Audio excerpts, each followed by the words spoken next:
बरसों की प्रतीक्षा थी। राजमहल की ऊंची ऊंची दीवारों के बीच राजा विजयराज और रानी सुमित्रा के मन में एक ही कसक थी, संतान की। राज्य में सब कुछ था, सोना चांदी अनाज घोड़े हाथी सेना महल, बट वारिस नहीं था। राजा जब राजसभा में बैठते तो उनके चेहरे पर हल्की सी चिंता झलक जाती। लोग भी मन ही मन यही दुआ करते थे कि महारानी की गोद हरी हो।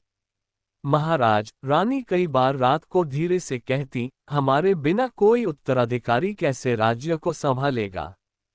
मेरी भी यही सबसे बड़ी तमन्ना है कि आपको एक संतान मिले। राजा उनका हाथ पकड़कर मुस्कुराते, सुमित्रा धैर्य रखो। ऊपर वाला हमारी प्रार्थना सुनेगा। जो होना होगा अच्छे समय पर ही होगा। इसी उम्मीद में साल गुजरते गए। लेकिन हर त्योहार पर जब नगर के लोग अपने बच्चों को राजा रानी के चरणों में आशीर्वाद लेने भेजते, तो रानी के हृदय में हल्की सी टीस उठती। वे मुस्कान तो देती, मगर भीतर से खाली खाली सी महसूस करती। फिर एक दिन राजमहल में अचानक शहनाई की सी आहट हुई। राजवैद्य ने खुशखबरी सुनाई, रानी सुमित्रा गर्भवती है। उस समय महल का वातावरण बदल गया। जैसे किसी ने सुनहरी किरणें हर कोने में बिखेर दी हो। रानी की सेवा शुश्रूषा बढ़ गई। साधु संतों ने आकर आशीर्वाद दिया। नगर में भी ढोल नगाड़े बजे और लोग एक दूसरे को मिठाइयां बांटते हुए कहने लगे, हमारे राज्य का भविष्य सुरक्षित हो गया। अब हमें युवराज मिलेगा। रानी के दिन प्रार्थना और सावधानी में बीते। नौकरानियां उन्हें कदम कदम पर सहारा देती। महल का बगीचा, जो पहले वीरान सा रहता था, अब हर दिन सजाया जाता, जैसे पूरा राज्य इस पल का इंतजार कर रहा हो। और फिर वो दिन आया।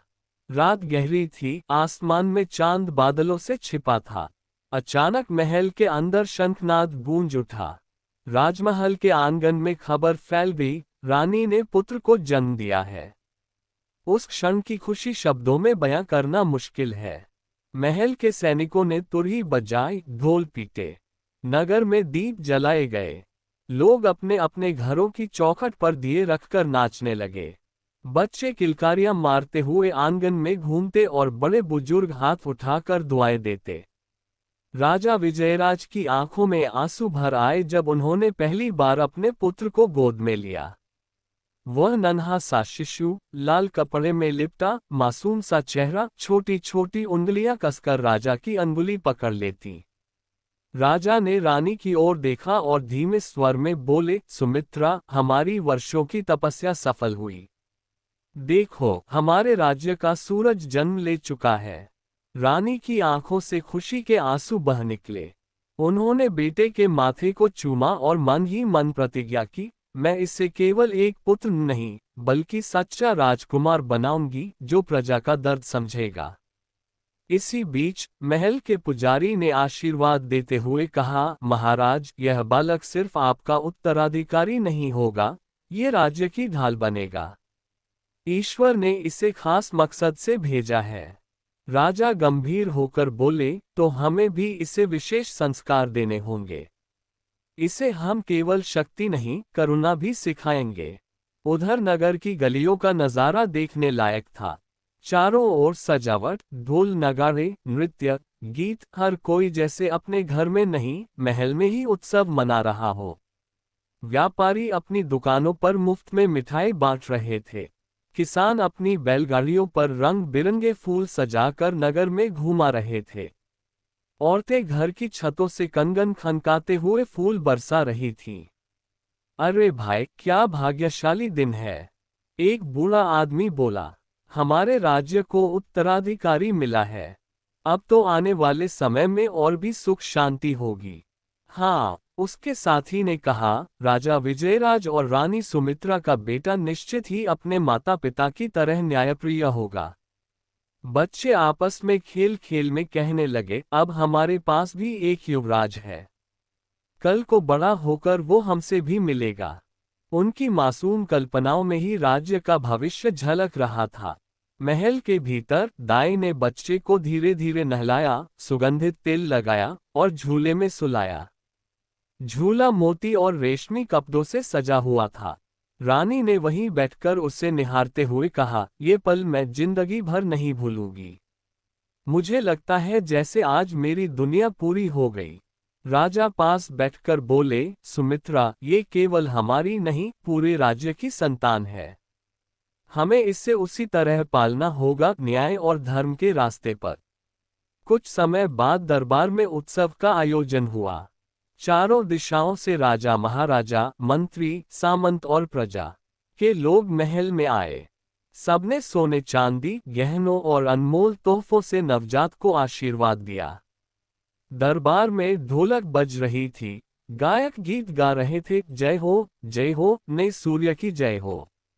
राजा ने सभा को संबोधित करते हुए कहा, प्रजाजनों, आज का दिन केवल मेरे परिवार का नहीं, बल्कि पूरे राज्य का पर्व है। ईश्वर ने हमें पुत्र प्रदान किया है, और मैं वचन देता हूं कि जैसे मैंने अब तक आप सबको अपना परिवार समझा, वैसे ही यह बालक भी एक दिन आप सबका सच्चा राजा बनेगा। सभा में हर्षध्वनि गूंज उठी, जय हो महाराज, जय हो राजकुमार। उस रात महल दीपों से जगमगाता रहा। गंधर्व नर्तकियों ने नृत्य किया, वादकों ने वीणा और मृदंग बजाया। पूरा वातावरण मानो स्वर्ग जैसा प्रतीत हो रहा था। आकाश में भी चांद मुस्कुराता हुआ लग रहा था और तारे टिमटिमा कर जैसे कह रहे हो, भविष्य उज्ज्वल है। रानी अपने पुत्र को गोद में लिए खिड़की से बाहर देख रही थी। उनकी आंखों में संतोष था और होठों पर एक धीमी मुस्कान। राजा पास खड़े होकर बोले, ये रात हमारे जीवन की सबसे पवित्र रात है। काश ये खुशी सदा बनी रहे। पर शायद नियति की किताब में आगे कुछ और ही लिखा था। अभी तो ये बस शुरुआत थी, खुशियों से भरी, सपनों से लिपटी, लेकिन भविष्य में तूफानों से टकराने वाली एक लंबी यात्रा की शुरुआत। राजमहल के भीतर खुशियों का माहौल था। रानी सुमित्रा ने आखिरकार एक पुत्र को जन्म दिया था। बरसों से जिस पल का इंतजार था, वह पल अब आया था। पूरा राज्य ढोल नगाड़ों से गूंज उठा। राजमहल की ऊंची ऊंची दीवारों से बाहर तक ये खबर फैल चुकी थी कि उत्तराधिकारी पैदा हो गया है। लोग मिठाइयां बांट रहे थे, सड़कों पर दिए जलाए जा रहे थे और हर कोई यही कह रहा था, अब हमारे राज्य को अपना युवराज मिल गया। लेकिन इस खुशी के बीच एक आदमी था जो तिलमिला रहा था, और वह था राजा का सौतेला भाई रुद्रसेन। रुद्रसेन बचपन से ही महत्वाकांक्षी था। उसे हमेशा लगता था कि गद्दी उसी की है, लेकिन किस्मत ने उसका साथ नहीं दिया। पिता की मृत्यु के बाद गद्दी बड़े भाई विजयराज को मिली। तब भी उसने मन मारकर सोचा था, ठीक है, जब तक भाई के संतान नहीं होती, तब तक मेरा ही नाम उत्तराधिकारी रहेगा। वर्षों तक उसने यही उम्मीद पाल रखी थी। उसे लगता था कि रानी बांझ है और अब संतान का सुख नहीं पाएगी। धीरे धीरे उसने अपने मन में यह विश्वास जमा लिया था कि एक दिन वही ताज पहनेगा, वही इस साम्राज्य का स्वामी बनेगा। लेकिन जैसे ही यह खबर मिली कि रानी ने पुत्र को जन्म दिया है, उसकी दुनिया हिल गई। उस रात वह बेचैन होकर अपने कक्ष में टहलता रहा। कमरे में रखे दीपक की लौ कभी तेज हो जाती तो कभी धीमी, ठीक उसी तरह जैसे उसके मन में विचार उठते बैठते थे। वह खुद से बड़बड़ाया, नहीं, यह नहीं हो सकता। इतने बरसों तक मैं किस उम्मीद पर जिया। जब तक ये बच्चा जिंदा है, मेरा सपना कभी पूरा नहीं होगा। लोग मुझे राजगद्दी के लायक समझे या न समझे, लेकिन मैं जानता हूं कि इस साम्राज्य को चलाने का हुनर सिर्फ मुझ में है। और अब ये नन्हा सा शिशु मेरी राह में कांटा बन गया है। उसकी आंखों में ईर्ष्या और क्रोध की ज्वाला जल रही थी। उसने अपने मन में साफ ठान लिया कि युवराज का जन्म उसकी बर्बादी है, और अगर उसे अपना सपना पूरा करना है तो इस नवजात शिशु को रास्ते से हटाना ही होगा। अगली सुबह उसने अपने वफादार दरबारियों और सैनिकों को बुलाया। लेकिन ये काम इतना आसान नहीं था। आखिरकार यह कोई साधारण बच्चा नहीं था, वह राजघराने का वारिस था। उसे हानि पहुंचाने का मतलब था पूरे राज्य से दुश्मनी मोल लेना। फिर भी रुद्रसेन ने अपनी चालाकी से उन्हें समझाना शुरू किया। उसने कहा, सोचो जरा, जब ये बच्चा बड़ा होगा तब तक हम सब बूढ़े हो चुके होंगे। हमारी मेहनत, हमारी ताकत सब बेकार हो जाएगी। इस राजवंश का भविष्य हमारे हाथों से निकल जाएगा। लेकिन अगर अभी से ही हम अपने कदम सही उठाएं, तो साम्राज्य की बागडोर हम सबके हाथों में रह सकती है। कुछ दरबारी उसके जाल में फंस गए। कुछ डरते थे कि अगर सच सामने आया तो जान से हाथ धो बैठेंगे, इसलिए चुप रहे। मगर रुद्रसेन ने सबकी आंखों में वही लालच भर दिया, जिसकी आग उसमें जल रही थी। रात को जब महल में सब सो चुके थे, तब रुद्रसेन अकेले बैठा हुआ अपनी योजना बना रहा था। सीधा हमला करना सही नहीं होगा, उसने सोचा। अगर मैं खुलेआम कुछ करूंगा तो सबकी उंगलियां मेरी तरफ उठेगी। मुझे ऐसा तरीका निकालना होगा जिससे कोई शक भी न करे और रास्ता भी साफ हो जाए। उसके मन में खतरनाक विचार उमड़ने लगे। कभी वह सोचता कि दाई को रिश्वत देकर बच्चे को गायब करवा दे। कभी यह ख्याल आता कि किसी तरह महल के भीतर जहर पहुंचा दे। फिर वह खुद को रोक लेता, क्योंकि जरा सी चूक उसके लिए मौत का फंदा बन सकती थी। इसी उधेड़बुन में उसकी आंखों में खून उतर आया। वह बार बार एक ही बात सोच रहा था, गद्दी मेरा हक है और मैं अपना हक छीनकर ही रहूंगा। दूसरी ओर महल में मासूम बच्चा अपनी मां की गोद में चैन की नींद सो रहा था। उसे क्या पता कि उसकी पहली सांस के साथ ही उसका सबसे बड़ा दुश्मन जन्म ले चुका है।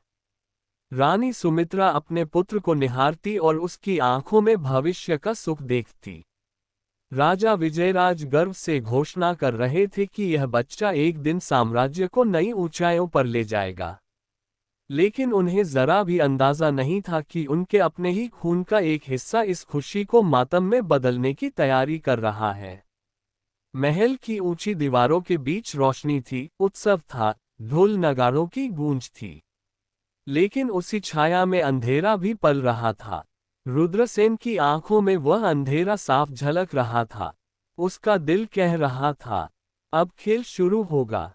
रात का समय था। चारों ओर अंधेरा पसरा हुआ था। आसमान में चांद भी बादलों में छिपा हुआ था, जैसे वह भी इस आने वाले तूफान को देखना नहीं चाहता हो।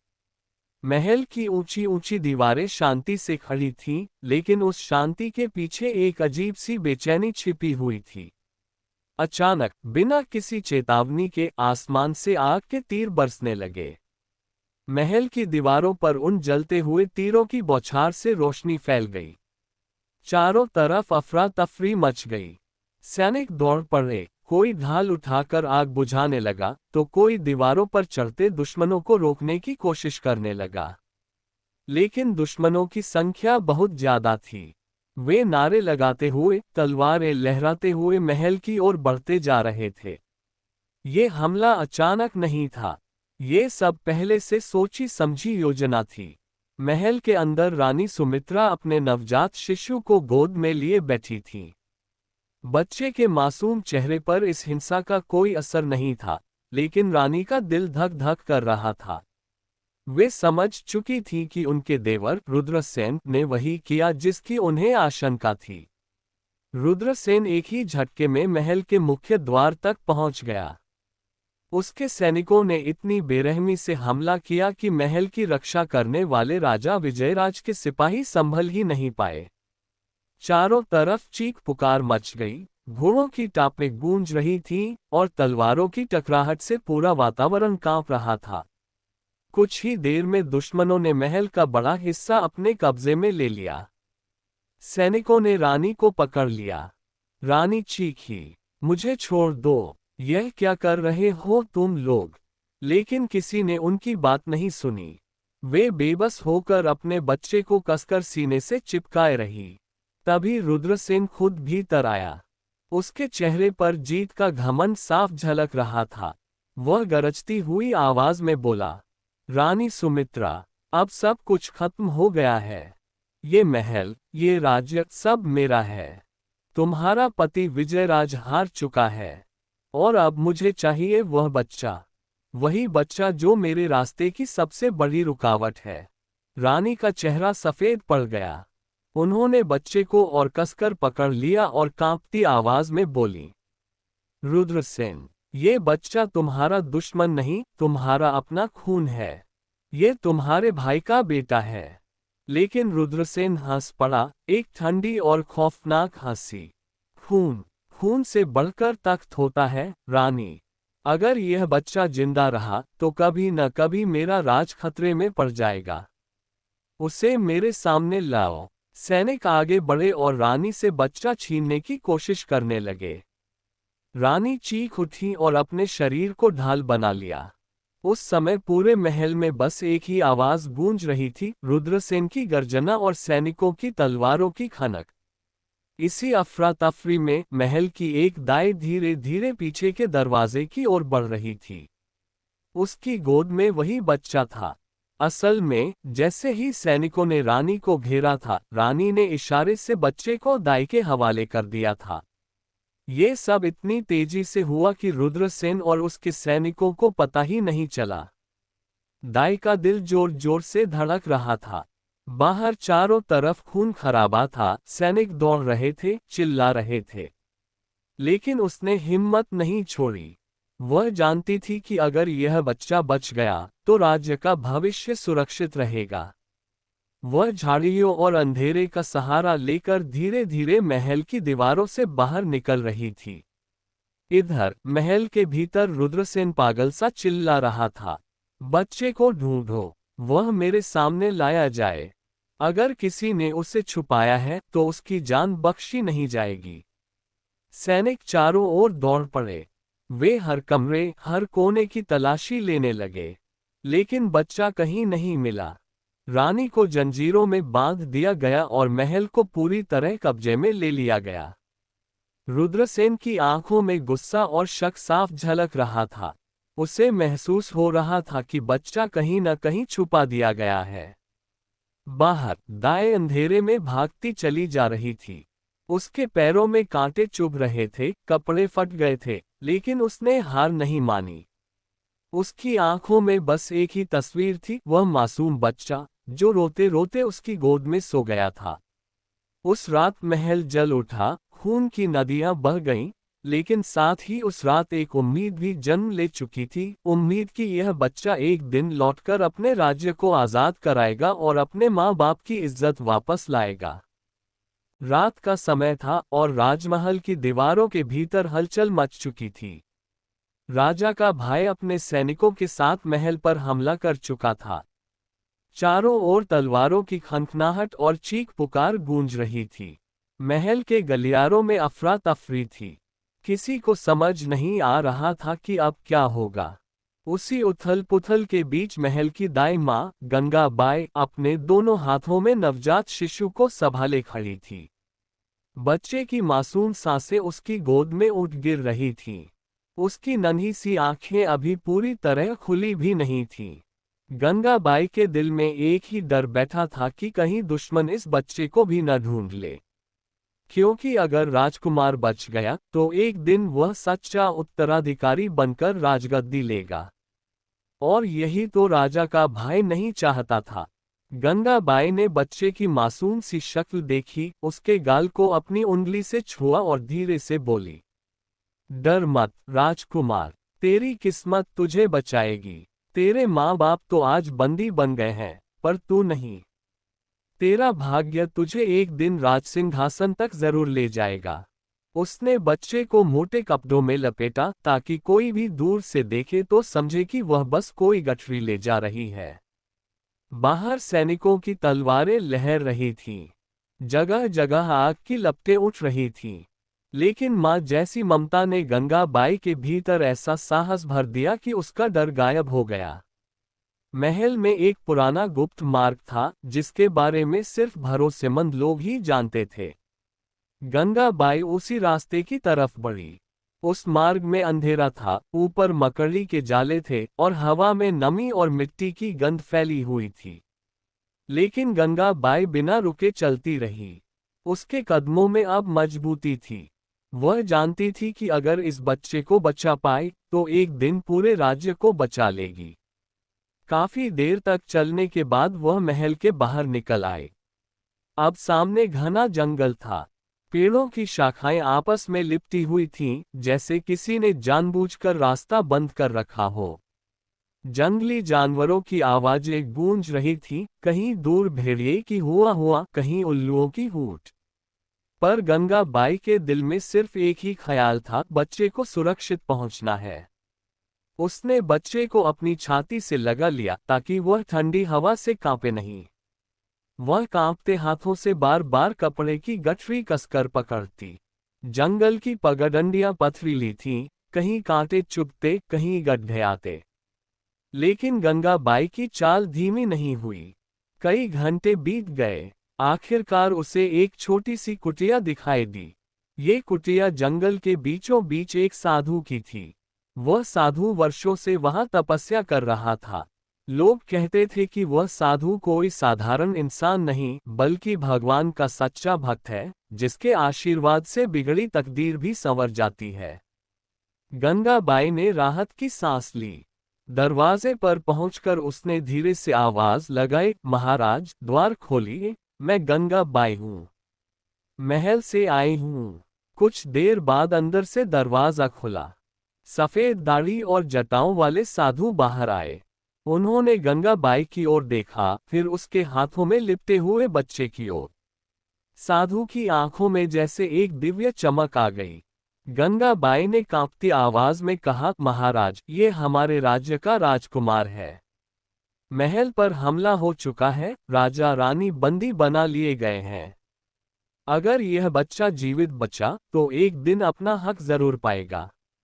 मैं आपसे विनती करती हूं, इसे शरण दीजिए। इसके सिर पर अपनी कृपा रखिए। साधु ने कुछ पल तक बच्चे को ध्यान से देखा। फिर मुस्कुराकर बोले, बेटी, यह बालक साधारण नहीं है। इसके चेहरे पर मैंने भाग्य की रेखाएं देख ली हैं। यह अपने समय पर अपने राज्य को वापस पाएगा। चिंता मत कर। उन्होंने बच्चे को अपनी गोद में ले लिया। जैसे ही बच्चे को साधु की बाहों का सहारा मिला, वह रोना बंद कर दिया। मानो उसे समझ आ गया हो कि अब वह सुरक्षित है। गंगा बाई की आंखों से आंसू बह निकले। वह जानती थी कि उसका कर्तव्य पूरा हुआ। उसने बच्चे के माथे को चूमा और बोली, बेटा, जब बड़ा होगा तो याद रखना कि तेरे लिए एक बूढ़ी दाई ने अपना सब कुछ दांव पर लगा दिया था। इसके बाद साधु ने गंगा बाई को आशीर्वाद दिया और कहा, तुम्हारा नाम भी इस बालक की कहानी के साथ अमर रहेगा। तुमने आज इसे बचाया है तो भविष्य में ये तुम्हारे बलिदान को कभी भुलाएगा नहीं। इस तरह उस खतरनाक रात में जब तलवारें लहू से भीग रही थीं और महल खून और आग की चपेट में था, एक साधारण दाई मां ने अपनी जान की बाजी लगाकर राजकुमार की जिंदगी बचा ली। और जंगल की उस कुटिया में साधु की गोद में आने वाले समय का राजा सो गया, निश्चिंत और सुरक्षित। साधु ने ध्यान से उस नवजात को देखा। शिशु की मासूम आंखें मानो साधु के हृदय में उतर गईं। साधु एक क्षण के लिए मौन हो गए, फिर गहरी सांस लेकर बोले, यह बालक साधारण नहीं है। ये भाग्य विधाता है। इसके जीवन में अनेक संकट आएंगे, परंतु यह एक दिन राज्य को अन्याय से मुक्त करेगा। दाई ने ये सुना तो उसके आंसू और भी तेज बहने लगे। उसने कहा, महात्मा जी, मैं तो केवल दाई हूं। मेरी हिम्मत नहीं कि इसे और आगे ले जाऊं। आप ही इसे बचाए। साधु ने बच्चे को अपने हाथों में लिया और उसी पल उनके मन में जैसे एक दृढ़ संकल्प जग गया। उन्होंने दाई को शांत किया और कहा, बेटी, चिंता मत कर। अब ये बच्चा मेरा शिष्य होगा। मैं इसे अपने प्राणों से भी अधिक संभालूंगा। दाई ने धीरे से बच्चे का माथा चूमा और रोते हुए वहां से चली गई। उसका दिल भारी था, पर उससे विश्वास था कि अब ये शिशु सुरक्षित है। साधु ने उस छोटे से शिशु को अपनी झोपड़ी में ले जाकर लकड़ी के पाटे पर लिटाया। उन्होंने मंत्रोच्चार करके दीपक जलाया और बच्चे के माथे पर हल्दी कुमकुम का तिलक लगाया। फिर बोले, अब से इसका नाम होगा अर्जुनराज। क्यों अर्जुन राज? साधु के मन में इसका बड़ा कारण था। अर्जुन महाभारत का वह वीर योद्धा था जो कठिनाइयों से कभी नहीं डरा। और यह बच्चा भी साधु को लग रहा था एक दिन वैसा ही पराक्रमी बनेगा। राज तो पहले से ही इसके खून में था, पर साधु चाहते थे कि इसमें धर्म और न्याय की ज्योति भी प्रबल हो। दिन बीतने लगे। जंगल की कुटिया में महात्मा वेदांत उस बालक को गोद में लेकर भजन गाते, कहानियां सुनाते। कभी वे उसे प्रकृति के बीच घुमाने ले जाते तो कभी उसे मंत्रों की ध्वनि सुनाते। बच्चे की मासूम मुस्कान देख साधु का मन भी खिल उठता। लेकिन साधु जानते थे कि यह कोई साधारण जिम्मेदारी नहीं है। उन्हें ये समझ था कि जिस क्षण राजा का भाई जान जाएगा कि उत्तराधिकारी जीवित है, वह इसे खोजने में कोई कसर नहीं छोड़ेगा। इसलिए साधु ने तय कर लिया कि वह अर्जुन राज को न केवल सुरक्षित रखेंगे बल्कि उसे बचपन से ही धर्म, नीति और शौर्य की शिक्षा देंगे। साधु अक्सर ध्यान में बैठते और भविष्य की झलक देखने की कोशिश करते। जब भी वे आंखें बंद करते, उन्हें सामने वही दृश्य दिखाई देता, एक जवान राजकुमार जिसके हाथ में चमकती तलवार है और उसके पीछे खड़ी प्रजा जय जयकार कर रही है। महल के काले पर्दे हट चुके हैं और अन्याय करने वाला राजा पराजित पड़ा है। साधु ने सोचा, हाँ, यही इस बालक की नियति है। इसे कठिन रास्तों से गुजरना होगा, धोखे झेलने होंगे, लेकिन अंत में यह अपने माता पिता को मुक्त करेगा और राज्य को न्याय देगा। अर्जुन राज धीरे धीरे बड़ा होने लगा। साधु ने उसे साधारण बच्चों की तरह कभी लाड़ प्यार में नहीं पाला।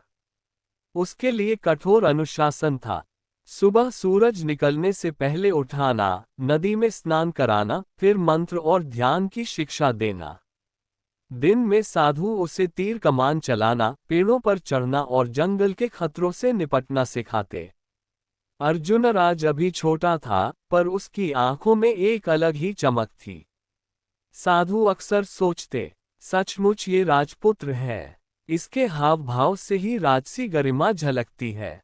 समय बीतते बीतते साधु और अर्जुन राज का रिश्ता केवल गुरु शिष्य का नहीं रहा। साधु उसे अपने बेटे की तरह चाहते थे और अर्जुन राज भी साधु को बाबा कहकर बुलाता। उसकी मासूम बोली सुनकर साधु का मन पिघल जाता। एक दिन साधु ने उसके छोटे हाथों में लकड़ी की तलवार थमाते हुए कहा, बेटा, याद रखना, तलवार का काम केवल दुश्मन को मारना नहीं बल्कि निर्दोषों की रक्षा करना भी है। ये सीख तुम्हें जीवन भर निभानी होगी।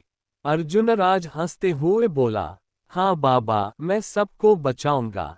साधु मुस्कुरा दिए। उन्हें भीतर से संतोष हुआ कि उनकी मेहनत व्यर्थ नहीं जाएगी। इस तरह महल की चकाचौंध से दूर जंगल की साधारण कुटिया में एक राजकुमार पलने लगा। किसी को पता नहीं था कि यही बच्चा एक दिन राज्य का उद्धार करेगा। लेकिन साधु वेदांत को पूरा यकीन था।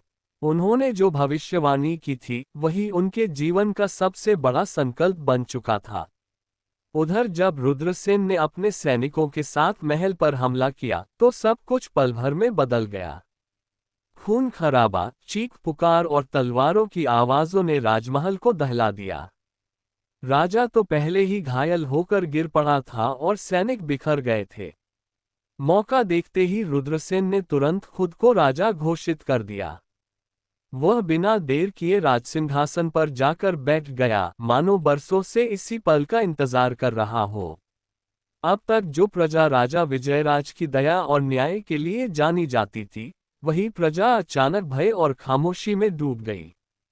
लोग जानते थे कि रुद्रसेन निर्दयी और क्रूर इंसान है। उसके खिलाफ आवाज उठाना मतलब मौत को बुलाना।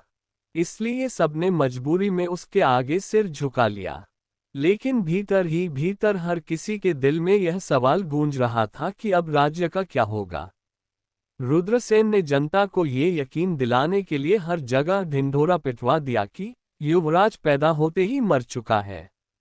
उसने लोगों को धमकी भी दी कि अगर किसी ने इसके उलट कुछ कहा तो उसे राजद्रोह समझकर सख्त सजा दी जाएगी। सैनिक गांव-गांव जाकर यही ऐलान दोहराते रहे। पर रुद्रसेन के मन में चैन कहाँ था। बाहर से वह जितना ताकतवर और निडर दिखने की कोशिश करता, भीतर से उतना ही डरता था। उसे लगता था कि कहीं न कहीं वह बच्चा जिंदा होगा और एक दिन बड़ा होकर उसका राज छीन लेगा। यही डर उसके लिए सबसे बड़ा कांटा बन गया। रानी सुमित्रा का हाल और भी बुरा था। उसे एक अंधेरे और नम कमरे में कैद कर दिया गया। वहां न रोशनी ठीक से पहुंचती थी, न हवा। सिपाही उसे किसी कैदी की तरह खाना देते और दरवाजे पर पहरा देते रहते। सुमित्रा का दिल तो अपने बच्चे के लिए तड़प रहा था। उसे नहीं पता था कि उसका लाल सचमुच मर गया या दाई किसी चमत्कार से उसे बचाकर ले गई। बस यही आशा उसे जीने की ताकत देती थी। राजमहल में अब चारों ओर डर और सन्नाटा पसरा हुआ था। पहले जहां संगीत, हंसी और उत्सव की गूंज रहती थी, वहां अब केवल खौफनाक सन्नाटा था। हर कोई जानता था कि रुद्रसेन पर भरोसा नहीं किया जा सकता। वह किसी पर भी शक करके मौत की सजा सुना देता था। रुद्रसेन ने अपनी ताकत और पकड़ मजबूत करने के लिए प्रजा पर भारी कर लगाए। गांवों से अनाज और सोना जबरदस्ती वसूला जाने लगा। गरीब किसान और व्यापारी मजबूर होकर झुकते गए। लेकिन उनके मन में धीरे धीरे विद्रोह की चिंगारी जलने लगी। फिर भी रुद्रसेन के लिए सबसे बड़ी परेशानी वही थी, युवराज। रात को जब वह अकेला होता तो बार बार यही सोच उसे परेशान करती कि अगर बच्चा जिंदा है तो कहाँ होगा, अगर बड़ा होकर लौट आया तो क्या होगा। कई बार उसने गुप्तचर भेजे कि जाकर पता करो, लेकिन उन्हें कभी कोई सबूत नहीं मिला। यही अनिश्चितता उसका सबसे बड़ा डर बन गई। इस डर की वजह से रुद्रसेन अक्सर गुस्से में पागल हो जाता। छोटी सी बात पर सिपाहियों को मार डालता, मंत्रियों पर चीखता चिल्लाता। वह जितना दूसरों पर शक करता, उतना ही अकेला और बेचैन होता चला गया। दूसरी तरफ जनता में धीरे धीरे ये खबर फैलने लगी कि शायद दाई ने बच्चे को बचाकर कहीं छिपा दिया है। लोग आपस में धीमी आवाज में बातें करते, अगर सच में बच्चा जिंदा है तो एक दिन वह लौटकर रुद्रसेन को हटाएगा। यह उम्मीद लोगों के लिए जीने का सहारा बन गई। रुद्रसेन जितना अपने डर को छुपाने की कोशिश करता, उतना ही उसके चेहरे पर वह साफ नजर आने लगता। क्योंकि भीतर ही भीतर वह जानता था कि सिंहासन केवल ताकत से लंबे समय तक नहीं टिक सकता। अगर सच में वारिस जिंदा है तो एक दिन वही उसकी बर्बादी का कारण बनेगा। साधु के आश्रम में अर्जुनराज का बचपन बहुत ही अलग तरह से बीता। न वहां शाही महल की चकाचौंध थी, न ही सोने चांदी के खिलौने। वहां था तो बस जंगल का सन्नाटा, पेड़ों के बीच गूंजते पक्षियों के स्वर और साधु महात्माओं की तपस्या की ध्वनि। लेकिन इसी माहौल ने अर्जुनराज को मजबूत बनाया। महात्मा वेदांत, जो उसके गुरु थे, हमेशा उसकी परवरिश पिता की तरह करते। सुबह होते ही वे अर्जुनराज को सबसे पहले स्नान के लिए नदी किनारे भेजते। ठंडी ठंडी हवा और बहते जल में डुबकी लगाते ही अर्जुनराज का मन ताजगी से भर उठता। उसके बाद शुरू होती उसकी शिक्षा। वेदांत मुनि उसे शास्त्रों का ज्ञान कराते, धर्म क्या है, नीति क्या है और एक राजा को कैसा होना चाहिए। वे अक्सर कहते, बेटा, सच्चा राजा वो नहीं जो तलवार के दम पर राज करे, बल्कि वो है जो अपनी प्रजा को संतान की तरह समझे। राजा का कर्तव्य है कि हर गरीब की मदद करे, हर अन्याय को रोके और राज्य को परिवार की तरह संभाले। ये बातें अर्जुनराज के दिल में घर करती चली गईं। सिर्फ शास्त्र नहीं, वेदांत मुनि ने उसे शस्त्रों में भी निपुण बनाया। सुबह से लेकर दोपहर तक अर्जुनराज तीर कमान चलाना सीखता। उसका निशाना इतना सटीक होता कि उड़ते हुए पत्ते को भी छेद देता। शाम के समय तलवारबाजी की शिक्षा मिलती। साधु के आश्रम में रहते हुए भी अर्जुनराज को वही शिक्षा मिली जो एक राजकुमार को राजमहल में मिलनी चाहिए थी। जंगल के बीच साधु के आश्रम में वह रात कुछ अलग ही थी। चारों तरफ हल्की हल्की चांदनी बिखरी हुई थी। अर्जुन राज अब बड़ा हो चुका था, ऊंचा कद, मजबूत शरीर और तेज नजरें। साधु की शिक्षा ने उसे न सिर्फ बलवान बनाया था बल्कि धैर्यवान और ज्ञानी भी। उसने धनुष चलाना, तलवार संभालना, घोड़े पर सवारी करना और सबसे जरूरी, सच और झूठ को परखना सीख लिया था। उस दिन साधु ने अपने मन का बोझ उतारने का फैसला किया। वह जानता था कि अब समय आ गया है जब अर्जुनराज को अपने अतीत और असली पहचान के बारे में सब कुछ बता देना चाहिए। साधु ने धीमे स्वर में कहा, बेटा अर्जुनराज, तू अब बच्चा नहीं रहा। तू अब इस काबिल हो गया है कि सच को जान सके और अपने भाग्य का फैसला खुद कर सके। आज मैं तुझे तेरे जन्म की सच्चाई बताता हूँ। अर्जुनराज, जो साधु के चरणों में बैठा था, चौंक कर बोला, सच्चाई? कैसी सच्चाई गुरुदेव? साधु ने गहरी सांस ली और अपनी आंखें बंद कर कुछ पल के लिए मौन हो गए। फिर बोले, तू इस जंगल का नहीं है, न ही किसी साधारण परिवार का बेटा है। तू तो राजमहल में पैदा हुआ था। तू राजा विजयराज और रानी सुमित्रा का पुत्र है। अर्जुनराज ने पहले तो विश्वास नहीं किया। उसकी आंखें फैल गईं और आवाज कांप उठी। क्या मैं राजा विजयराज का पुत्र हूँ? तो फिर मैं यहाँ क्यों हूँ गुरुदेव? साधु ने धीरे धीरे सारी बातें बतानी शुरू की। तेरे जन्म के समय पूरा महल खुशी से झूम उठा था। लोग मिठाइयाँ बांट रहे थे, नाच गाना हो रहा था। लेकिन उसी रात तेरे चाचा रुद्रसेन ने हमला कर दिया। उसने अपने ही भाई तेरे पिता को धोखे से घायल कर दिया और गद्दी पर कब्जा कर लिया। तेरी माँ को कैदखाने में डाल दिया और तुझे मरवा देने का आदेश दिया। परंतु दाई ने अपनी जान जोखिम में डालकर तुझे बचा लिया और मुझे सौंप दिया। ये सुनते ही अर्जुनराज का दिल जोर जोर से धड़कने लगा। उसका चेहरा गुस्से से लाल हो गया। तो मेरे पिता का क्या हुआ गुरुदेव? साधु की आंखों में आंसू छलक आए। तेरे पिता विजयराज बहुत वीर थे। उन्होंने रुद्रसेन के सामने तलवार उठाए, लेकिन पहले से घायल होने के कारण टिक नहीं पाए। कहते हैं उन्होंने अंतिम सांस लेने से पहले यही इच्छा जताई थी कि उनका बेटा एक दिन लौटे और राज्य को अन्याय से मुक्त करे। बेटा, तेरे पिता अब इस दुनिया में नहीं हैं। अर्जुनराज ने ये सुना तो उसकी आंखों से आंसू बह निकले। उसने दोनों हाथ जमीन पर रखे और सिर झुका लिया। पिताजी, मैं आपको नहीं जान पाया, आपकी गोद में नहीं खेल पाया। पर अब समझ आया कि मेरी नसों में क्यों आग सी दौड़ती रहती है, क्यों मुझे हमेशा लगता था कि मैं किसी बड़े उद्देश्य के लिए पैदा हुआ हूँ। साधु ने उसके कंधे पर हाथ रखा और कहा, बेटा, तेरे पिता अब नहीं हैं, पर तेरी माँ जिंदा है। वो अभी भी रुद्रसेन के कारागार में कैद हैं। वर्षों से अपने बेटे का इंतजार कर रही हैं। अब तेरे ऊपर जिम्मेदारी है। तुझे उन्हें मुक्त कराना है और अपने राज्य को अन्याय से बचाना है। ये सुनकर अर्जुनराज खड़ा हो गया। उसकी आंखों में आंधी की तरह संकल्प की ज्वाला चमक रही थी। उसने दोनों हाथ जोड़कर आकाश की ओर देखा और प्रण लिया, मैं कसम खाता हूँ, मैं अपनी माँ को कैद से छुड़ाऊंगा। मैं अपने पिता का अधूरा सपना पूरा करूंगा। मैं अपने राज्य को रुद्रसेन के अत्याचार से बचाऊंगा। जब तक सांस है मैं चैन से नहीं बैठूंगा। साधु ने गर्व से मुस्कुराते हुए कहा, यही तेरे पिता की असली विरासत है बेटा। अब तेरी परीक्षा शुरू होती है। रास्ता आसान नहीं होगा। तेरे चाचा चालाक और निर्दयी है।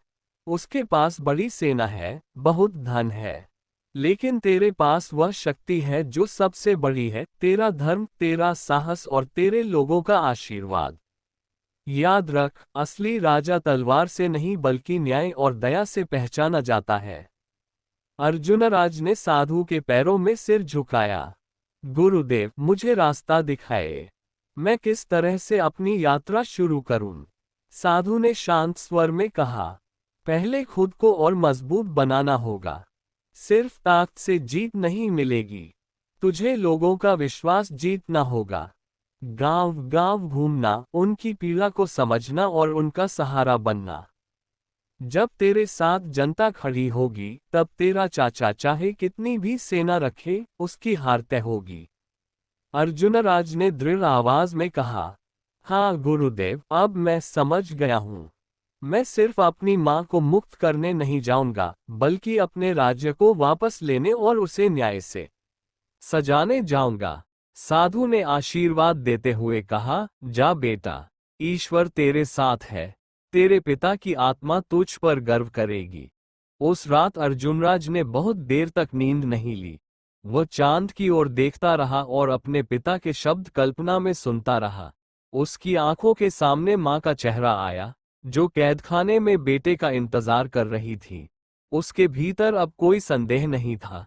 सुबह होते ही वह अपनी असली यात्रा शुरू करेगा। लेकिन अकेले वो कुछ नहीं कर सकता था। इसलिए उसने धीरे धीरे कुछ वफादार सैनिकों को अपने साथ जोड़ा। ये वही सैनिक थे जो पहले उसके पिता विजयराज के समय में राजमहल की रक्षा करते थे, लेकिन जब रुद्रसेन ने तख्ता पलट किया तो मजबूरी में चुप हो गए। उनके दिल में भी यही आग जल रही थी कि एक दिन असली राजकुमार लौटेगा। अर्जुनराज ने उनसे कहा, मुझे सेना नहीं बल्कि अपना खून पसीना चाहिए। मैं किसी भी निर्दोष की जान नहीं लेना चाहता, लेकिन हमें रुद्रसेन के अत्याचार से लोगों को मुक्त कराना होगा। सैनिकों ने सिर झुकाकर हामी भरी। बस वहीं से शुरुआत हुई। वो गुप्त रूप से गांव-गांव जाने लगा। जंगल के आदिवासी, जो सदियों से वीर और निडर माने जाते थे, सबसे पहले उसके साथ जुड़ गए। उन्होंने कहा, राजकुमार, हम जंगल के बेटे हैं। हमें तलवार की जरूरत नहीं, हमारे भाले और धनुष ही काफी हैं। हम आपके लिए जान की बाजी लगाने को तैयार हैं। इसके बाद छोटे छोटे गांवों के युवक भी आगे आए।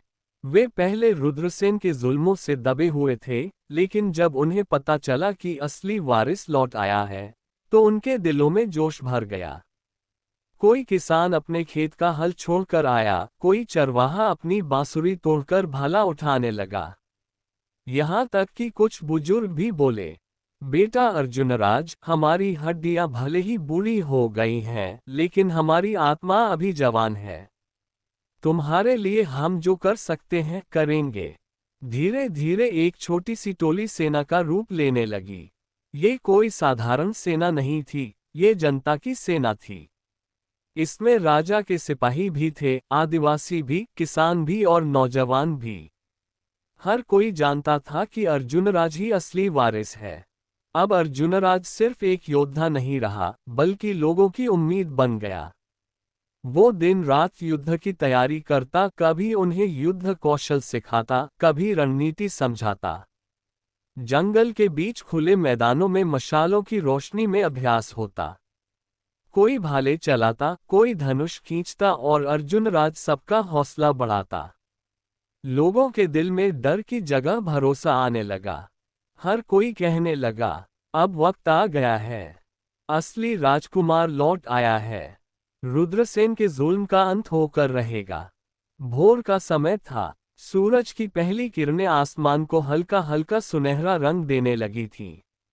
उस समय पूरा शहर अभी सोकर जागा भी नहीं था, पर राजधानी की ओर से एक अलग ही हलचल उठ रही थी। दूर से नगाड़ों की आवाजें और घोड़ों की टापें सुनाई देने लगीं। लोग खिड़कियों और छतों से झांक झांक कर देखने लगे कि आखिर हो क्या रहा है। किसी ने पुकारा, अरे देखो, धूल का बादल उठ रहा है, कोई बड़ी सेना आ रही है। हाँ, वह और कोई नहीं बल्कि अर्जुनराज था। बरसों की तपस्या, साधना और शिक्षा के बाद आखिरकार आज वह दिन आ ही गया था।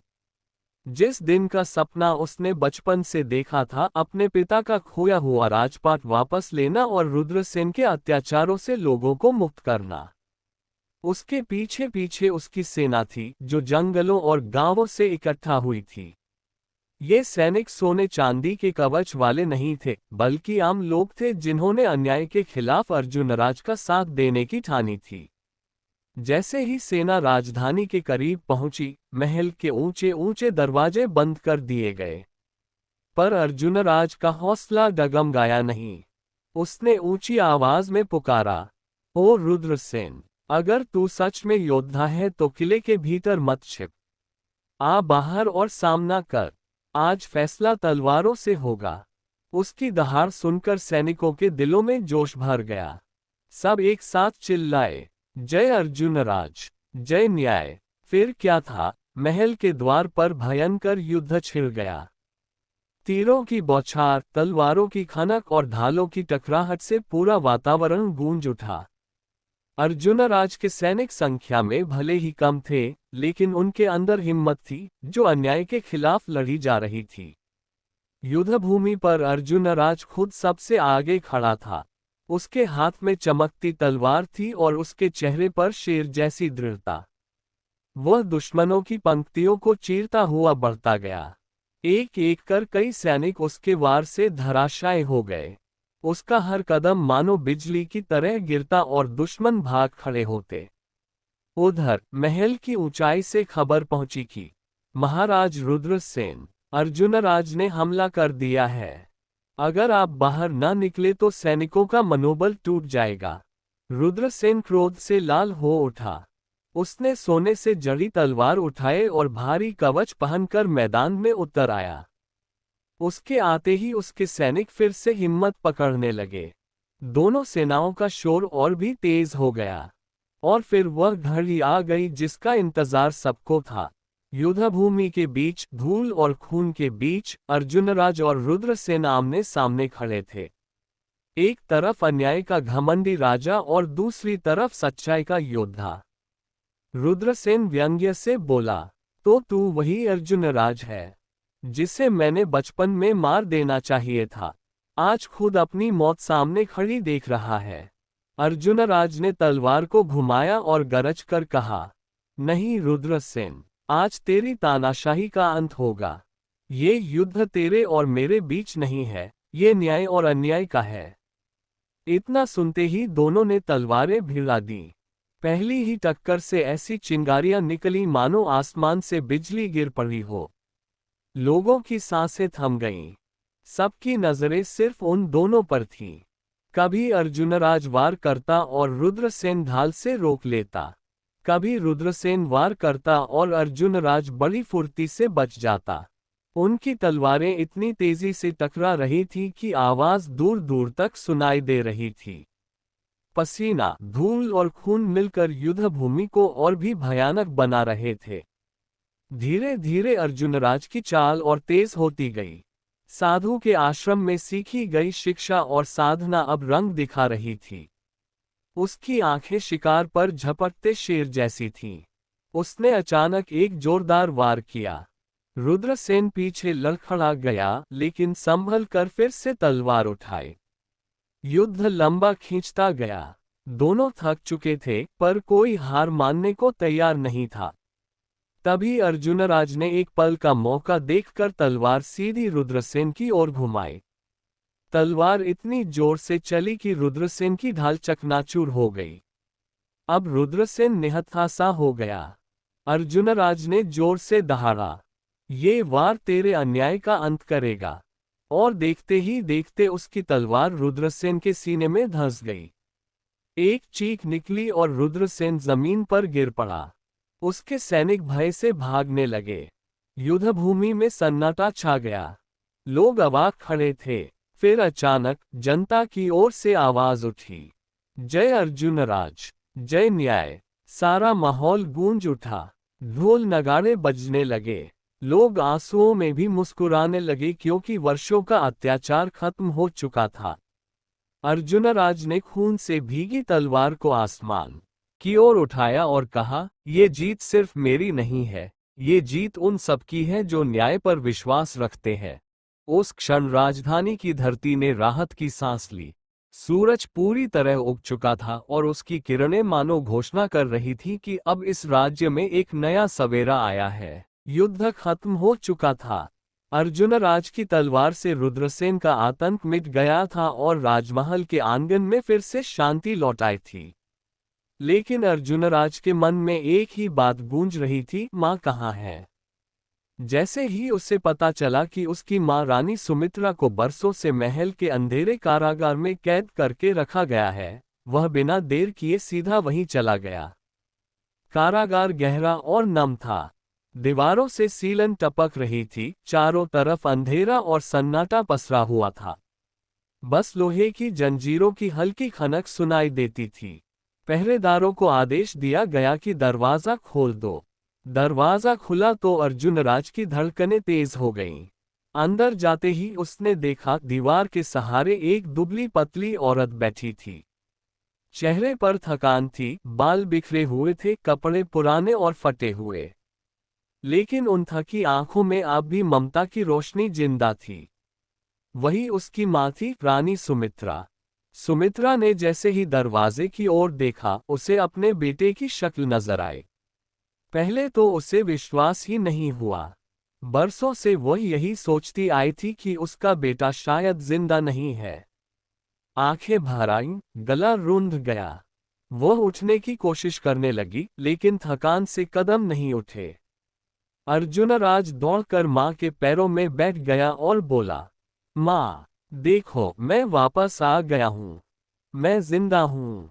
सुमित्रा ने कांपते हाथों से बेटे का चेहरा पकड़ा। उसकी आंखों से आंसू झरझर गिरने लगे। बेटा, तू सचमुच जिंदा है।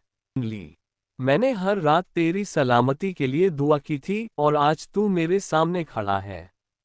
उस पल माँ बेटे दोनों फूट फूट कर रो पड़े। महल में ये खबर आग की तरह फैल गई कि अर्जुनराज ने अपनी माँ को कैद से छुड़ा लिया है। जो लोग बरसों से अन्याय सह रहे थे, उनकी आंखों में खुशी के आंसू आ गए। पूरा राज्य माँ बेटे के मिलन को देखकर झूम उठा। युद्ध की जीत बड़ी थी, लेकिन असली जीत तो उस क्षण हुई जब अर्जुनराज ने अपनी माँ को गले लगाया। बरसों का बिछड़ापन, बरसों का दर्द उसी आलिंगन में पिघल गया। अब राज्य को एक सच्चा राजा और माँ को उसका खोया बेटा मिल चुका था। राजमहल के आंगन में आज कुछ और ही रौनक थी। बरसों के बाद वह घड़ी आई थी जिसका इंतजार पूरी प्रजा कर रही थी। अर्जुनराज, जिसने बचपन जंगल में काटा था और जवानी तलवार की धार पर जीती, अब राजगद्दी संभालने वाला था। सुबह सुबह ही महल के दरवाजे खोल दिए गए। दूर दूर से लोग आने लगे। कोई ढोल नगाड़े बजा रहा था, कोई नाच गाकर खुशी जता रहा था। औरतें अपने सिर पर कलश लेकर आईं, बच्चों ने फूल बरसाए। हर तरफ बस यही चर्चा थी, आज हमारा असली वारिस राजा बनेगा। सभा भवन के बीचों बीच सोने का सिंहासन रखा गया था। दीवारों पर रंग बिरंगे झंडे फहराए जा रहे थे। पंडितों और साधुओं ने वेद मंत्रों का उच्चारण शुरू कर दिया। तभी अर्जुनराज ने भारी कदमों से प्रवेश किया। उसके चेहरे पर न कोई घमंड था, न कोई डर। बस एक अजीब सी शांति और विश्वास था। लंबा कद, तेज आंखें और माथे पर चमकता तिलक देखकर सब लोग दंग रह गए। लोगों को लगा मानो उनके बीच खुद धर्मराज उतर आए हों। राजतिलक का बड़ा ही भव्य दृश्य था। राजपुरोहित ने पहले जल, फिर चंदन और फूलों से अभिषेक किया। चारों तरफ शंख बजने लगे। नगाड़ों की आवाज ने आकाश गूंजा दिया। जैसे ही अर्जुनराज ने राजमुकुट सिर पर धारण किया, पूरा महल जय हो के नारों से गूंज उठा। प्रजा ने अपने राजा को देखकर ताली बजाई, झूम झूम कर नाचने लगी। उस पल अर्जुनराज ने हाथ उठाकर सबको शांत किया और बोला, मेरे प्यारे लोगों, आज से यह राज्य सिर्फ मेरा नहीं, बल्कि आप सबका है। अब इस धरती पर अन्याय का राज नहीं होगा। हर प्रजा मेरी संतान है और मैं आपका पिता और रक्षक बनकर राज करूंगा। उसके इन शब्दों में इतना अपनापन और विश्वास था कि लोग भावुक हो गए। कुछ की आंखों से आंसू भी निकल पड़े। बूढ़े बुजुर्ग आपस में कहने लगे, सचमुच हमें अपना राजा मिल गया है। अब किसी को डर नहीं रहेगा। इस मौके पर साधु वेदांत को भी बुलाया गया। वही साधु जिसने अर्जुनराज को बचपन से शस्त्र और शास्त्र दोनों की शिक्षा दी थी। लोग उठकर उनके चरण छूने लगे। राजा ने स्वयं झुककर कहा, गुरुदेव, अगर आप न होते तो मैं आज यहाँ तक कभी न पहुँच पाता। साधु की आंखों में गर्व था। उन्होंने कहा, बेटा, आज तूने साबित कर दिया कि सच्चाई और धर्म की जीत हमेशा होती है। उधर दाई गंगाबाई भी लाई गई, वही जिसने उस नवजात शिशु को अपनी जान पर खेलकर महल से बाहर निकाला था। वह अब बूढ़ी हो चुकी थी, लेकिन उसकी आंखों में चमक आज भी वही थी। जब अर्जुनराज उनके पास पहुंचा तो झुककर बोला, माँ, अगर आप न होती तो मैं आज जिंदा भी न होता। और उसने उनके पैर छू लिए। ये देखकर सब लोग दंग रह गए कि राजा अपने बचाने वालों को इतना सम्मान दे रहा है। गंगाबाई की आंखें भर आईं। उन्होंने कहा, बेटा, अब चैन है। मेरा पालना सफल हुआ। उस दिन राज्य में चारों तरफ जश्न मनाया गया। गलियों में मिठाइयां बंटी, घर घर दिए जलाए गए। बच्चों ने गीत गाए और औरतों ने मंगलगान किया। लोग कहते थे, हमारे ऊपर अब कोई जुल्म नहीं करेगा, क्योंकि अर्जुनराज न्यायप्रिय है। असल में ये सिर्फ एक राजतिलक नहीं था, बल्कि न्याय और सत्य की जीत का उत्सव था। को ये संदेश दिया कि चाहे बुराई कितनी ही ताकतवर क्यों न हो, अंत में जीत अच्छाई की ही होती है। और इस तरह अर्जुनराज सिर्फ राजा नहीं बना, बल्कि एक उम्मीद बन गया, अपने लोगों की उम्मीद, अपने राज्य की ताकत और आने वाली पीढ़ियों के लिए प्रेरणा। प्लीज आपसे निवेदन है कि इस कहानी को लाइक, शेयर, कमेंट करके चैनल को सब्सक्राइब कर दीजिए।